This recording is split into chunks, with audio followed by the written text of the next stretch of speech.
Rock and Roll Comics. He got two names. He got Rock and Roll Comics, and he got Revolutionary Comics. It actually it's Rock and Roll Comics because this was a series. They were make comic books on different bands. For what I know, but this was the first comic book not the first comic book, but the first one based on Kiss from these guys.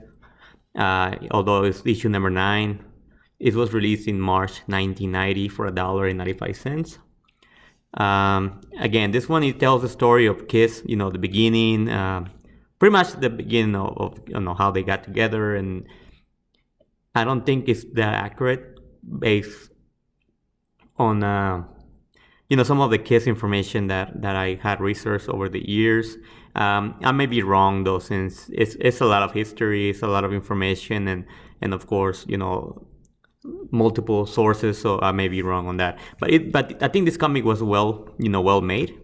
The art right here is pretty cool. I just love how these three guys look: Ace, Paul, and Gene. Now, I don't know about the cat, Peter Chris. Something about it doesn't look too right. But anyway, so this was, as you can see, it's an Kiss unauthorized chronological history, or as Kiss fans call it, Kiss story. Anyway, so pretty cool art. This one kind of resembles the first album cover. Boom, how they came out into the scene and blew everybody away. Which didn't really happen right away though. It took a little bit.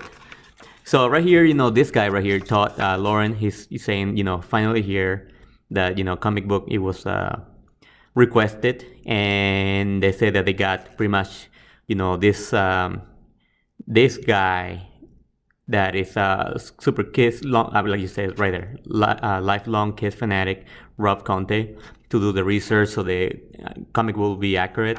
It's in pretty good shape, as you can see. It's not too bad. I think it runs for like $20 on eBay or something like that, if you're interested in buying this. It's not that expensive. So right here, again, it says that it's an authorized biography. So here is Kiss, their rise to greatness and beyond. So here's the original lineup of Kiss, and the bottom is not the original lineup. Well, I mean, they all Kiss. Let's just get that straight. Whoever comes in and play with the band, they were members of Kiss. But a lot of fans, including myself, they're more nostalgic towards the original lineup. But if you grew up in the 80s and you got your different lineups of Kiss members. So anyway, so this is it. This looks pretty cool, and as you can see, it's black and white. That's the only thing I don't like, but I guess it kind of fits, because they're drawing real life people, and I don't know if that makes any sense, but I think they capture their image, better like this, in black and white. And then I have some like later on comic books based on Kiss stuff, but this is more like real life stuff, the more of their life story, how they got together and all that good stuff.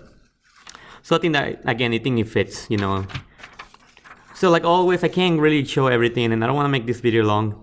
Because I'm not allowed to post long videos yet. So here just show how, Gene, Paul met, a friend introduced them, and then they figure out, we can, help each other and make a band. So they had a band, they had like a couple. Most noticeable is Wicker Lesnar, and, they didn't make it, of course, so they decided to make their own band, Paul and Gene. They recruit, they got Peter Chris, they go check him out, and they like his style, so they get him. And at the time, they wanted to be different, so they were trying to not mimic, but they were influenced by this band called the New York Dolls. Their style was kind of interesting, music not so great, even here it says that, but they tried to copy that. They kind of dressed like girls, so here they did that. I find it funny here. Paul Stanley at the time in New York, he drove a limousine. That was his job. And then here, he's driving, and of course, they get to meet Ace. And his audition is kind of funny because he was waiting to be, waiting for them to bring him in. While waiting, he was playing some jamming. He was jamming on, in the waiting room, and he was wearing two different color socks, really noticeable. And Gene and Paul kind of find that interesting, and they like his style of music, so they got him, right? They hire him, but his name is Paul, so they told him we can't have another Paul because Paul Stanley. So he said, okay, just call me Ace. So that's why they call him Ace. So another thing that this book leaves behind is how they came out with the name. Now, I can't remember exactly how they came out with the name, but I believe they came out with the name. Well, they were together, all four of them. And then here he said that it was them three first, Ace, Gene, and Peter, that came out with the name Kiss. And I'm pretty sure they came out after Ace joined. And that's when they also did the makeup thing. And then Ace actually came out with the iconic, Kiss letters. You know how, the design. He came out with it. Anyway, so I'm just gonna, show right here, Kiss, their iconic makeups. Now, not Peter's, Paul's looks a little different at first. They're playing some with fake speakers because they didn't have the money to afford them, so they only have a few, and then the rest were fake. They were painted or something like that.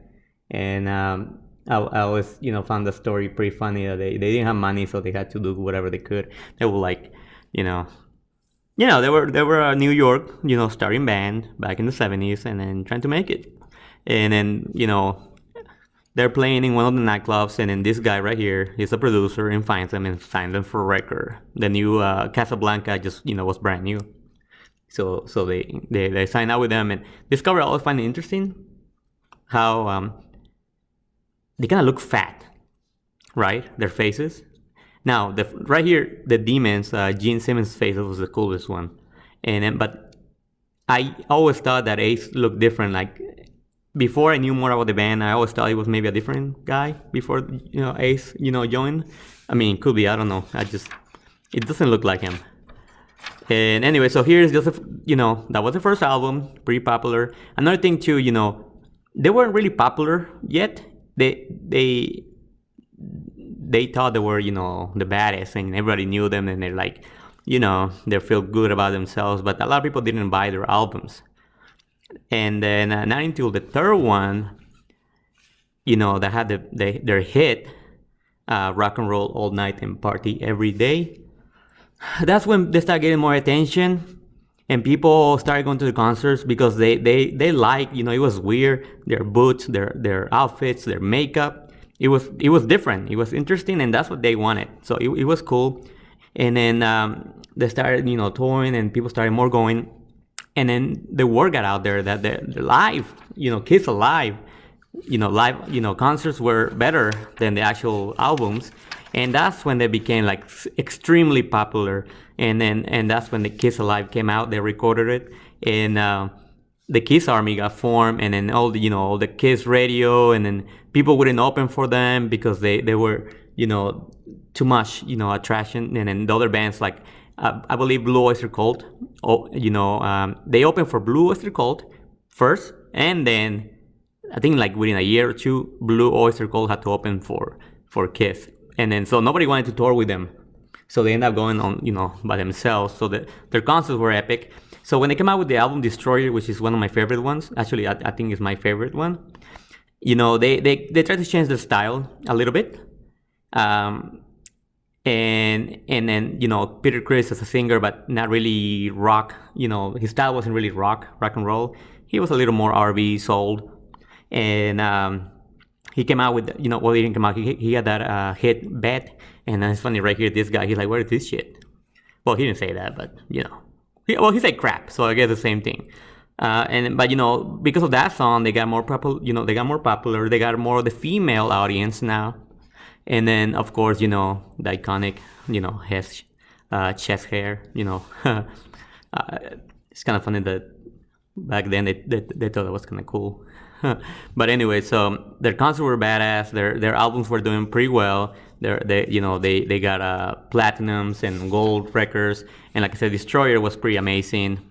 Detroit Rock City, that's the best song on that album. Right here, they say, okay, we're gonna go back with more of a traditional, hard rock, which I don't think really is. I mean, for the time, Rock and Roll Over.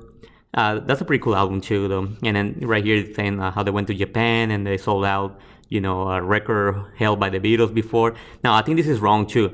They didn't wait until that album to go to Japan and be, extremely popular. I'm pretty sure they did that right after the second album. But, what do I know, right? Right here, they're talking about the next album. Because they didn't wear makeup, they could go around places without people knowing them. Actually, funny story, Gene used to go to the concerts before the concert started. And then he will go and then check out the audience, and nobody recognized him. He wanted to see how how it was, the audience before the concerts. Now, Love Gun, definitely my top album, with that song Love Gun, of course. Great song, and then Ace guitar is still one of the best. His solo on this album is better than anybody else Kiss member being able to do or replicate. So anyway, so here it also says that how Kiss, the merchandise. If you know Kiss, they sell everything. If you wanna die, you can get a Kiss coffin. Anyway, so I'm going to go a little faster.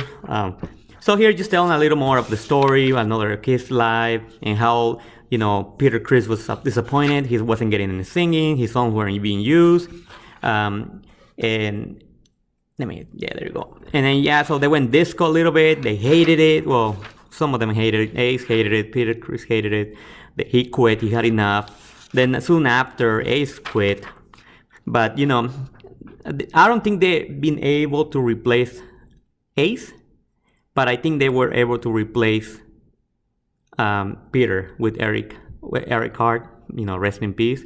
He was awesome. His sound was he was really strong. The drums. It was like the 80s, the thrash metal, the metal style rock and roll. It fit great with his, style. So that's, I think, he helped Kiss, go into the 80s and then, a little heavier. Now this album right here, Kiss Unmasked, it's okay. It's one of the worst that they got. Not in my opinion. I think it's okay. Now, of course, Ace was replaced, and even though his face was on the cover of Creatures of the Night, he wasn't really playing that. They replaced it with this guy, Vincent. He quit not long after because he wanted to be equal to Kiss. But before that, they came out with that concept album, The Elder, which was, it was the worst album. And actually, they didn't even tour for this album because it was so horrible. It was supposed to be a concept, kind of like Pink Floyd The Wall, and it just blew up. Anyway, so, they fired the producer, then they got this guy, and then started, getting popular again. But, with the first few albums, they were bad. They had to stop touring because nobody, they had no fans, and then, no money, no tour. So they decided to unmask. This actually happened on MTV. And they came out with their album Lick It Up, which is actually pretty cool. The cover sucks, but the album was actually more 80s thrash metal, like I mentioned earlier, and it was pretty cool too. And then they went through a few guitar players until they got Bruce, which stayed with him until '96, the reunion, and after that he's like, screw this. He felt disrespected by the fans, which I think that was pretty true because, fans booed them. So, they just shows what happened here and people asking for the reunion, and they said right here, but for now and always, as long as you drive us wild, we'll drive you crazy. So, a little longer video than usual, sorry for that. But yeah, this is, Kiss, their story. I don't think it's too accurate, but still pretty cool. So, rock on.